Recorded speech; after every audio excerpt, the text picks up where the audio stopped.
নমস্কার, আমি আকাশ। পুরাণ পর্ব ইউটিউব চ্যানেলের আরেকটি নতুন ভিডিওতে আপনাদেরকে আবারও স্বাগত।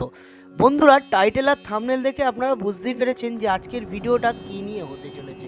হ্যাঁ বন্ধুরা, আজকে আমি আপনাদের সঙ্গে আলোচনা করব তারাপীঠ মন্দিরের সৃষ্টির কাহিনী এবং তারাপীঠ মন্দিরের এক সাধারণ বালক থেকে সাধক বামাখ্যাপা হয়ে ওঠার সেই আশ্চর্য কাহিনী আপনাদের সঙ্গে আলোচনা করব।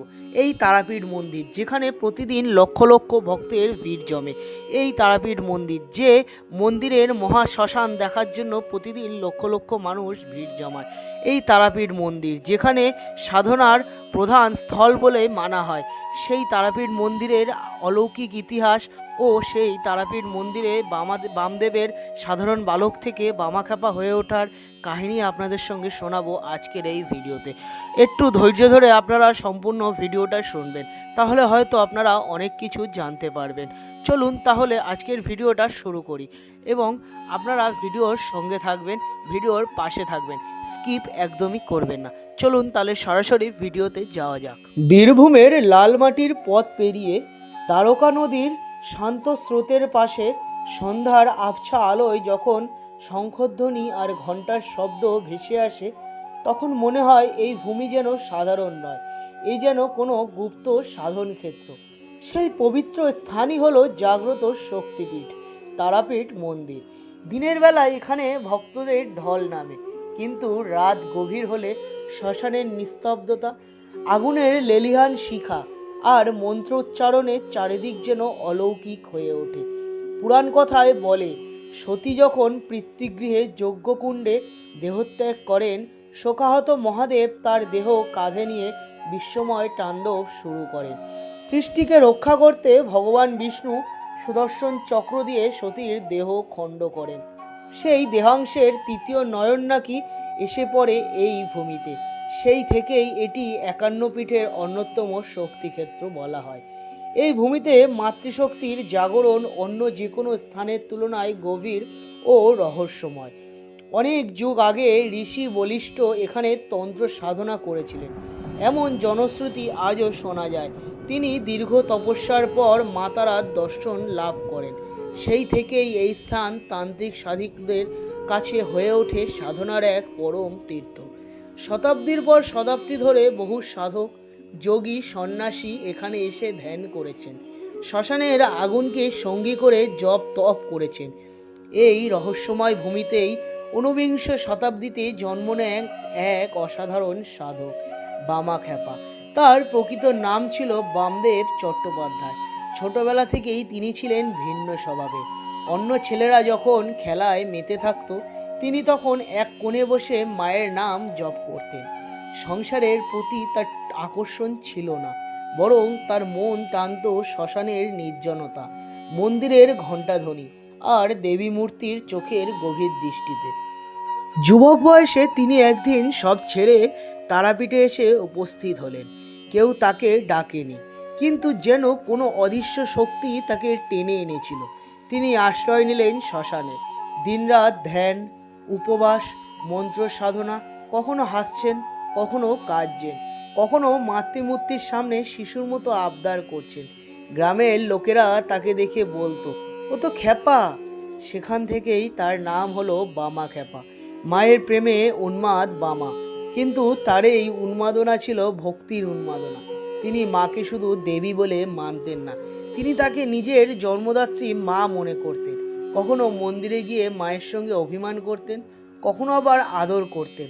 একদিন মন্দিরে ভোগ নিবেদন করার আগে তিনি গিয়ে প্রসাদ খেয়ে ফেললেন। পুরোহিতরা ক্রুদ্ধ হলেন, তাকে শাস্তি দেওয়া হলো, অপমান করা হলো। কিন্তু সেই রাতেই ঘটল অলৌকিক ঘটনা। মন্দিরের প্রধান সেবায়েত স্বপ্নে দেখলেন মা তারা রুষ্ট হয়ে বলছেন, আমার বামা আগে না খেলে আমি কিছুই গ্রহণ করি না।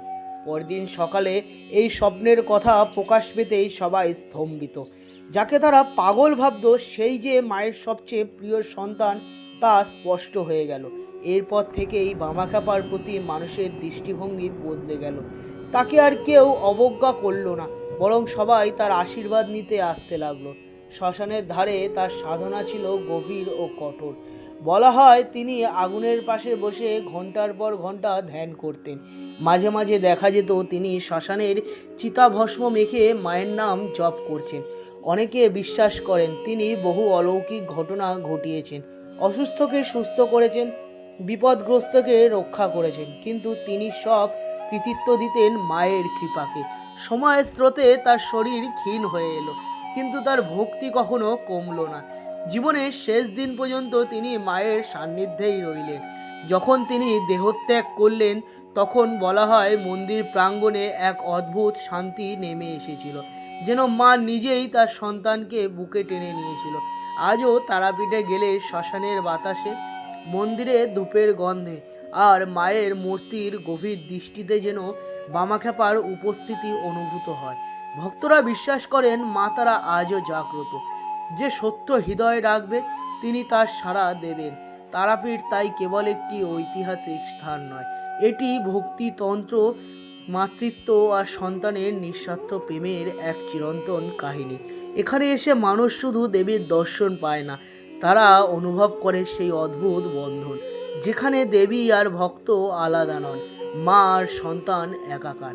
বন্ধুরা, আপনারা শুনলেন তারাপীঠের কাহিনী ও বামাখ্যাপার এই অলৌকিক কাহিনী ও এক সাধারণ বামদেব চট্টোপাধ্যায় থেকেই এক মহাসাধক বামাখ্যাপা হয়ে ওঠার কাহিনী। কিভাবে তিনি মায়ের প্রতি প্রেমে লীন ছিলেন, মাকে তিনি শুধু মাই ভাবতেন, কিভাবে তিনি মন্দিরে গিয়ে মায়ের সঙ্গে হাসতেন, মায়ের সঙ্গে কাঁদতেন, মায়ের সঙ্গে খেলতেন, যেন তার নিজের জন্মদাত্রী মা। এই ছিল মায়ের প্রতি বামাখ্যাপার প্রেম। সেই জন্যই সবাই আজও পর্যন্ত এই মানুষটিকে এক সাধক বামাখ্যাপা ও মহাসাধক বামাখ্যাপা বলে আখ্যা করেন। আপনারা একবার কমেন্ট সেকশানে লিখবেন জয় বামদেবের জয়, জয় মা তারা। আর আপনাদের আজকের এই কাহিনীটা কেমন লাগলো সেটিও কমেন্ট করে জানাবেন। ভিডিওটি যদি ভালো লাগে বা ভিডিওতে বলা কথাগুলো যদি আপনাদের ভালো লাগে তাহলে অবশ্যই লাইক করবেন, শেয়ার করবেন বেশি বেশি করে। চ্যানেলে নতুন হয়ে থাকলে চ্যানেলটি সাবস্ক্রাইব করে পাশে থাকবেন এবং এরকমই আধ্যাত্মিক, অলৌকিক, পুরাণতাত্ত্বিক, ধর্মতাত্ত্বিক, ভক্তিমূলক ভিডিও চাইলে আমার এই চ্যানেলটি এক্ষুনি সাবস্ক্রাইব করে দিন এবং পাশে থাকা বেল আইকনটি অবশ্যই প্রেস করবেন। দেখা হবে পরবর্তী কোনো একটা নতুন ধর্মীয় আধ্যাত্মিক ভিডিও নিয়ে। ততক্ষণের জন্য ভালো থাকবেন, সুস্থ থাকবেন এবং সদা সর্বদা আমার এই পুরাণ পর্বত চ্যানেলের সঙ্গে যুক্ত থাকবেন। ধন্যবাদ। জয় মা তারা, জয় বামদেবের জয়।